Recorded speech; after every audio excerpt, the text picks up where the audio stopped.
ദിവസം കൂടുമ്പോൾ താഴെയുള്ള വേസ്റ്റൊക്കെ നീക്കം ചെയ്ത് നല്ല വൃത്തിയുള്ള ഈർച്ചപ്പൊടി അതിന് മുകളിലേക്ക് നമ്മൾ കാടക്കൂട് നല്ല വൃത്തിയായിട്ട് തന്നെ നമ്മൾ എപ്പോഴും കൊണ്ടു നടക്കേണ്ടതാണ്. അതുപോലെ നിങ്ങൾ ശ്രദ്ധിക്കേണ്ട ഒരു കാര്യമാണ്, കാടയെ നോക്കുന്ന ആൾ അല്ലെങ്കിൽ നമ്മൾക്ക് എന്തെങ്കിലും അസുഖം വന്നു കഴിഞ്ഞാൽ, പനിയോ ജലദോഷമോ വന്നു കഴിഞ്ഞാൽ കാടക്കൂട്ടിലേക്ക് കയറുന്നത് പരമാവധി ഒഴിവാക്കാൻ വേണ്ടി ശ്രമിക്കണം. കാടയെ വളർത്തുമ്പോൾ വീട്ടിലുള്ള മറ്റുള്ള ആളുകളുടെ സാമീപ്യം കൂടും കാടക്കൂട്ടിൽ ഉണ്ടാകാൻ വേണ്ടി നിങ്ങൾ ശ്രമിക്കണം. ഇവിടെ എന്തെങ്കിലും ഒരു ദിവസം ഒരാൾ കയറി വരുന്നത് പോലെയല്ല, എന്നും 2 ആളോ അല്ലെങ്കിൽ 3 ആളോ കാടക്കൂട്ടിലേക്ക് ചെല്ലുകയും ഇവയെ പരിചരിക്കുകയും ചെയ്യുക. അതുപോലെ തന്നെ കാടകൾ തമ്മിൽ പരസ്പരം കൊത്തി മുറിയേൽപ്പിക്കാനും, അതുപോലെ ഏതെങ്കിലും ഒരു കാടയ്ക്ക് മേത്ത് മുറിയായി കഴിഞ്ഞാൽ മറ്റുള്ള കാടകൾ അതിനെ കൊത്തി കൊല്ലാനുള്ള സാധ്യത കൂടുതലാണ്. അതുകൊണ്ട് എന്തെങ്കിലും പരിക്ക് പറ്റിക്കഴിഞ്ഞാൽ വേഗം ആ കാടയെ മറ്റൊരു കൂട്ടിലേക്ക് അല്ലെങ്കിൽ വേറെ സ്ഥലത്തേക്ക് മാറ്റുക. എന്നിട്ട് ഞാനിവിടെ ചെയ്തിട്ടുള്ളത് നാടൻ മഞ്ഞൾ എടുക്കുക.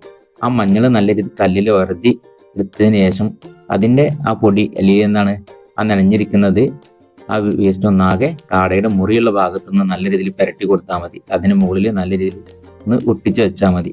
എങ്കിൽ ഒരു ദിവസം 2 ദിവസം കഴിയുമ്പോൾ തന്നെ ആ മുറി ഉണങ്ങുന്നതായിട്ട് കാണാൻ സാധിക്കും. ഒരു മുഴുവനായിട്ട് മാറിയതിനു ശേഷം മാത്രമേ പിന്നെ നമ്മൾ ആ കാടക്കൂട്ടിലേക്ക് ആ കാടയെ വെക്കാൻ പാടുള്ളൂ. ഇവിടെ അതിന്റെ ബാക്ക് സൈഡിലാണ് മുറിയുള്ളത്. ഇപ്പൊ ഞാൻ മഞ്ഞൾ ഉരച്ച് അതിന്റെ ഇതൊക്കെയാണ് ഇതിന്റെ മേല് ഒട്ടിച്ചു കൊടുക്കുന്നത്.